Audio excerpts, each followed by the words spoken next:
Assalamualaikum warahmatullahi wabarakatuh.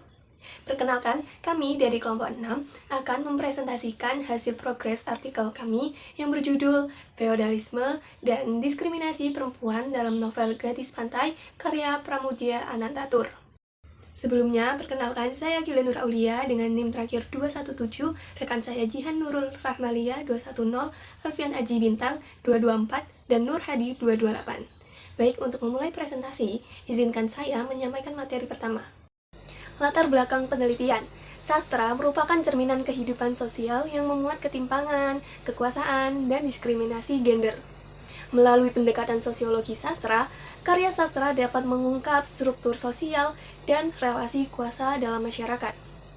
Feodalisme menciptakan ketimpangan antara bangsawan dan rakyat biasa yang diperkuat oleh ideologi patriarki sehingga perempuan berada pada posisi subordinat dan mengalami diskriminasi. Kurangnya kesadaran terhadap ketidakadilan gender membuat kondisi ini terus berlangsung. Novel Gadis Pantai karya Pramudia Anantatur merepresentasikan kondisi tersebut sehingga penting dikaji untuk memahami ketimpangan sosial dan diskriminasi perempuan dalam karya sastra. Selanjutnya, rumusan masalah. Pertama, bagaimana ketimpangan struktur sosial feodal direpresentasikan dalam novel Gadis Pantai karya Pramudia Anantatur. Yang kedua, bagaimana ideologi patriarki dalam praktik sosial budaya tergambar dalam novel tersebut.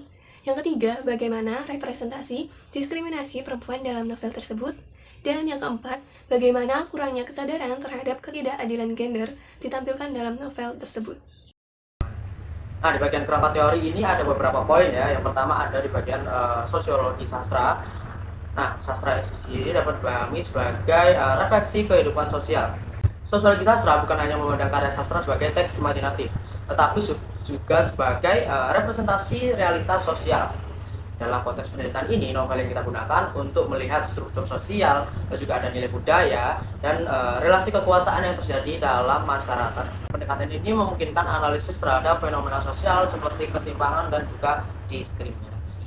Lalu yang kedua ada feodalisme sebagai sistem sosial. Feodalisme merupakan sistem hierarki yang menguntungkan kelompok elit ya, seperti bangsawan atau juga priayi. Nah, dalam sistem ini, masyarakat kelas bawah ya, berada pada posisi subordinat, teman-teman. Nah, penelitian ini menggunakan konsep ini untuk memperjelas bagaimana struktur sosial dan novel menciptakan relasi yang tidak setara gitu. Lalu yang ketiga itu ada patriarki dan ideologi gender. Nah, budaya patriarki itu menempatkan perempuan dalam posisi subordinat. Patriarki merupakan sistem sosial yang memberikan dominasi kepada laki-laki.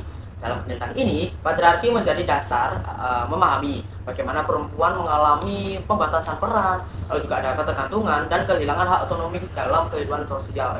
Lalu juga ada diskriminasi perempuan ya, di poin yang keempat, yaitu perempuan sering mengalami marginalisasi dalam struktur sosial feodal.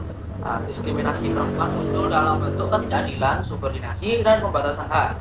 Dalam novel, perempuan digambarkan sebagai objek kekuasaan. Analisis ini penting untuk mengungkap bentuk ketidaksetaraan gender yang terjadi.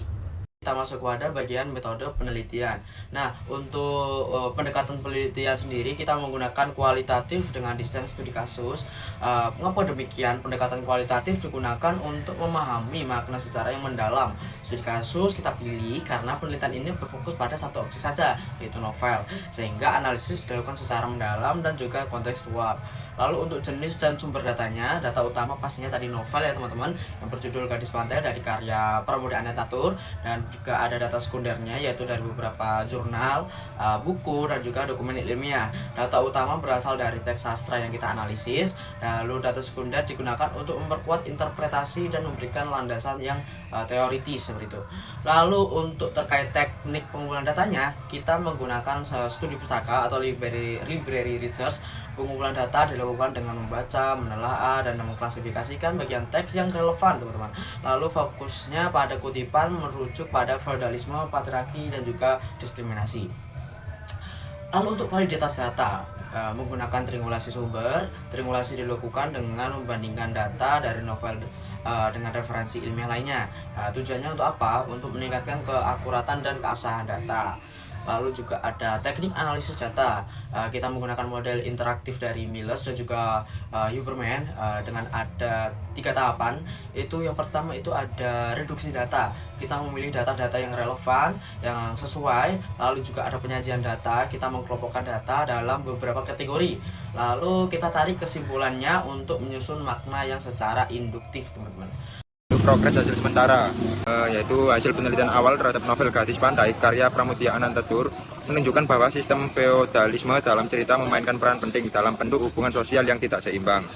Kekuasaan para priayi terasa sangat kuat, hingga mereka mampu mengatur kehidupan orang-orang di bawah mereka, termasuk menentukan nasib para wanita tanpa memperhatikan keinginan mereka sendiri. Dalam temuan sementara, perempuan digambarkan berada dalam keadaan tidak memiliki kendali atas dirinya sendiri. Tokoh Gadis Pantai dijajah melalui perkawinan yang dilakukan tanpa dasar keputusan sendiri, melainkan karena kepentingan kekuasaan sistem feodal.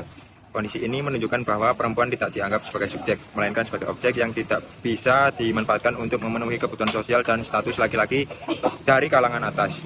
Selanjutnya yaitu ada kendala dan solusi. Yang pertama yaitu kendala. Penelitian ini masih terhambat karena belum memasuki tahap analisis mendalam terhadap novel Gadis Pantai. Peneliti juga sedang menyiapkan kategori analisis untuk mengidentifikasi feodalisme, diskriminasi perempuan, dan relasi kekuasaan. Serta masih perlu menambah referensi ilmiah terbaru. Yang kedua yaitu ada solusi. Untuk mengatasinya, peneliti juga berencana melakukan pembaca intensif novel, menyusun kategori analisis atau coding data, menambah sumber jurnal terkini, serta menghimpun kutipan teks dalam tabel temuan awal agar penulisan bagian hasil dan pembahasan dapat segera dilanjutkan. Untuk rencana tindak lanjutnya yang diisi oleh kelompok saya, yaitu penelitian ini akan terus dilakukan dengan menganalisis data yang sudah didapatkan lebih dalam agar bisa menghasilkan kesimpulan yang lebih lengkap. Penelitian akan menganalisis lebih dalam berbagai kutipan dalam teks untuk memperkuat pemahaman tentang hubungan kekuatan dan bentuk-bentuk diskriminasi yang dialami oleh tokoh perempuan. Selain itu, pengumpulan data akan diperluas dengan menambahkan lebih banyak bukti teks yang relevan agar hasil analisis menjadi lebih meyakinkan. Validasi data juga akan dilakukan dengan membandingkan terhadap sumber-sumber literatur ilmiah. Lalu penguatan dasar teori menjadi langkah penting berikutnya dengan menghubungkan hasil penelitian ke dalam teori sosiologi sastra dan feminisme. Tujuan ini adalah agar analisis tidak hanya menjelaskan apa yang terjadi, tetapi juga menggali makna dan konsep di baliknya. Demikian pemaparan hasil progres artikel dari kelompok kami. Kami menyadari bahwa masih terdapat kekurangan dalam penelitian ini, sehingga kami sangat mengharapkan kritik dan saran yang membangun. Terima kasih atas perhatiannya. Wassalamualaikum warahmatullahi wabarakatuh.